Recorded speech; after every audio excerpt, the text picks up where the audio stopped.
talking about Roland Garros, like, as a tennis player, but also a tennis fan, like seeing you win there as a French player and knowing, what I know now and seeing a lot of the French players struggle to play their best on, on their home court. What was that like for you? Like, did it help for you that you were living out of the country and that you were kind of a little bit away from that media attention? Because, we all know, like, coming from, some of the European countries with a huge tennis history, that can sometimes be very overwhelming. And what was that like for you? Like, did you feel that helped? Yeah, it's interesting because I moved to France when I was 13.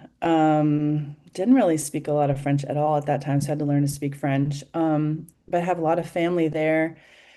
And growing up in France, I, watched Roland Garros with my dad. That was like the tournament that he would always say to me, like, this is the one that you want to play, and this is the one that you want to win. And so that became the dream. The dream was, because I was, representing France playing Fed Cup, which is now Billie Jean King Cup and Olympics. And so the dream was to play Roland Garros.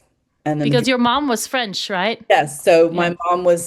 my mom is from Paris, and so when we moved to France at 13, French Federation allowed us to come and train there, and my dad basically just said, you're going to play for France, your mother's country, because I could have played for America, where my dad is from, or I could have played for Canada, where I was born, but my dad said you're going to play for France. So being a French athlete playing Roland Garros is like the ultimate. And I think if you come from Australia, France, England, or America, you have such a special opportunity whenever you play your home Grand Slam because it's the biggest tournaments of the year. You have the crowd behind you. And, for me, it was very special at 15 years old when I played my first Roland Garros. It was like, oh my gosh, I made it. I'm here. And then I was like, okay, now the dream is to win it. And you don't know if it's ever going to happen or not, but you work hard for it. And it was very difficult to play there because you just felt all the pressure and all the stress and all the expectation of the whole country basically riding on your shoulders. As you said, it's a big, tennis was probably like number two in France behind football, soccer. And so it's a big deal, in the whole country. Like even people that don't know tennis or watch tennis, they're watching Roland Garros on TV like every year. And so it's a big deal. And so I felt a lot of pressure, a lot of stress. And so I understood why it's so difficult as a French player to play your best tennis at Roland Garros with all the media attention and just everything going on. And it's interesting because when I became a Christian at 25, which was in March of 2000, how I changed and how my outlook on tennis changed and just on life in general. And so for me, from that point forward regarding my tennis, it was like, oh, wow, like all the stress and all the pressure is off because like I'm not in control of my results. If I was, then I'd win every match 0-0 and never lose a point, but that's not the case. So I just knew I only can control my effort, my attitude. And so I'm going to give 100% in everything I do in my training and my preparation. And when I get out on the court to play my matches, I'm going to fight for every single point until the last one. And I'm going to have fun and enjoy every moment. And then my result is in God's hands. And that just took a tremendous amount of pressure off of me. And I was able to play, so much more free and so much more relaxed with less stress. And so when I went in 3 months later to play Roland Garros, I went in completely different. And even the journalists were asking me, questions after my matches. They're like, oh, you look so different. You look more calm and more peaceful, more serene. You're not getting mad in like certain points and during important moments in the match. And have you done like some mental training? And I said, no, not really. No, I haven't done any mental training.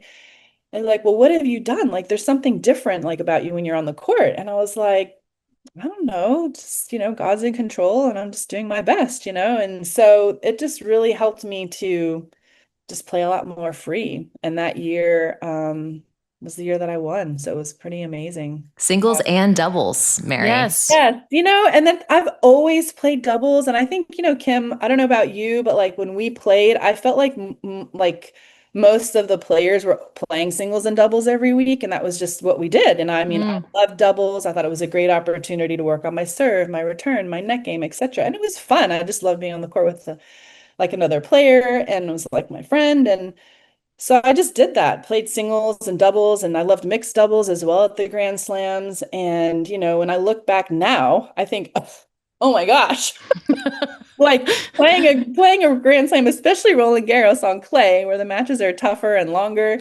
and then doing also in doubles, like it was crazy. Like, yeah, but I didn't even know if I was going to play Roland Garros that year, like 3 weeks before I had a shoulder injury and I was able to play. Um, and then, the doubles finals, I woke up and my knee hurt so bad I could barely walk. I couldn't even warm up for the match. So I told Martina Hingis I was playing with, I was like, look, it's gonna be all right. Like, you just have to run for everything. I'll hit everything as hard as I can and we'll just kind of see what happens. So, but yeah, I mean, that was just amazing to be able to win the singles and the doubles the same year. I mean, it's a dream come true. Yeah. Can I add one more thing to what you did that year? Maybe one of the most iconic shots ever in women's tennis in the quarterfinals against Monica Seles. The shot, the front-facing tweener lob. Yes. The entire point was incredible. And I know you've been asked to walk people through this before, but can you just take us through that shot? How was that even a reaction that you had in the moment? Yeah, that was wild and amazing. Monica, like such a fierce opponent and competitor and tough to play. And so she was in control of that point and she was making me run side to side. And I knew that Monica was going to hit, side to side. And so I was like running and running. And then all of a sudden I was on the run and the court was open to the other side. And I'm just like, okay, I know she's going to hit it over there. So I just started running as fast as I could to the other side.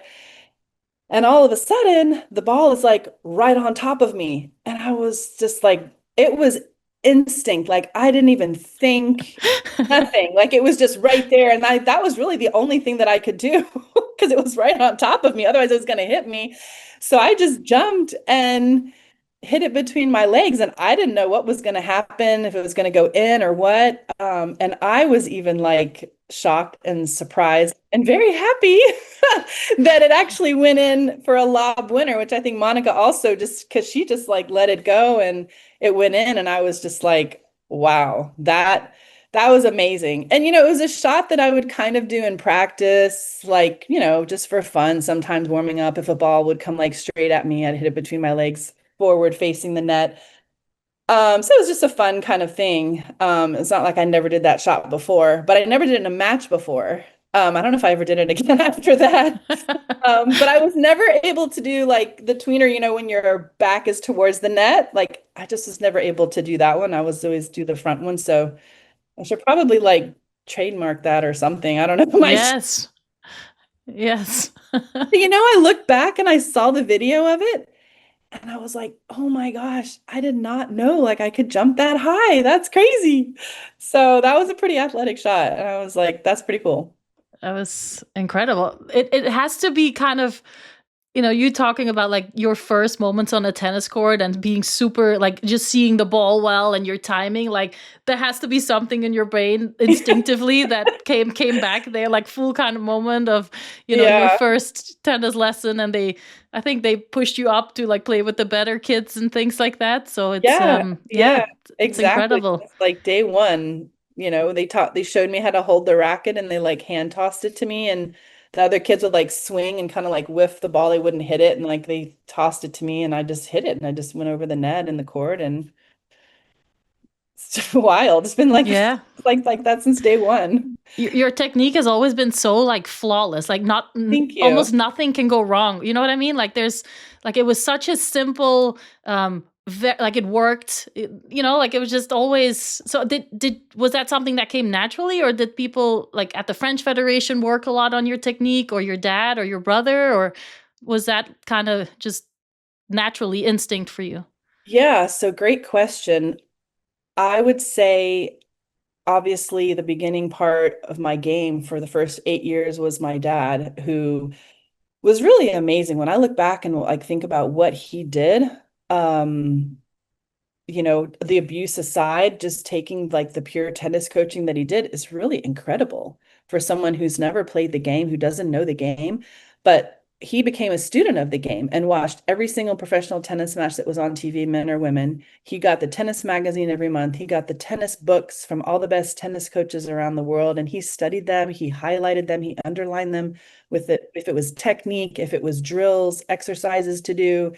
And then we would just go out and do it. And believe me, there's like this 10,000 hour rule or something like that. I don't know at what age I hit 10,000 hours, if I was like 12 years old, I don't know, but it was like, on the weekends, it was baskets and baskets and baskets and baskets. Like that was one thing that my dad just made me do, was repetition, repetition, repetition, the same shot over and over and over, to get the technique perfect and just to keep doing it every single time, over and over every time, so that it becomes second nature, so that after later, when you get into those situations, when it's the pressure moments and the most important moments to play your best, like you've done it so much, it's just muscle memory, as my dad would say. So I would, pretty much those first 4 years. And then after that, working on it like with other coaches, and, worked on my serve a lot, my volleys a lot, because those were some of the things that my dad, like, he didn't really teach me volleys. That was one of the things. He had to get other coaches to teach me volleys and slice and drop shots and things like that. And then my brother came along as my coach, twice in 2000 and 2005, two of my best years. And I really wished he could have coached me pretty much my whole career, but he didn't enjoy being on the tour. He didn't enjoy that lifestyle. So it was really a sacrifice for him when he did travel with me and coach me. So I'm super grateful for those 2 years that he gave of his life to travel with me and to be my coach. I wish it would have been every year, but we had such a great time, and I had just amazing results with him. And he helped me a lot with my game, and incorporate new shots into my game, actually, and to help me win Roland Garros.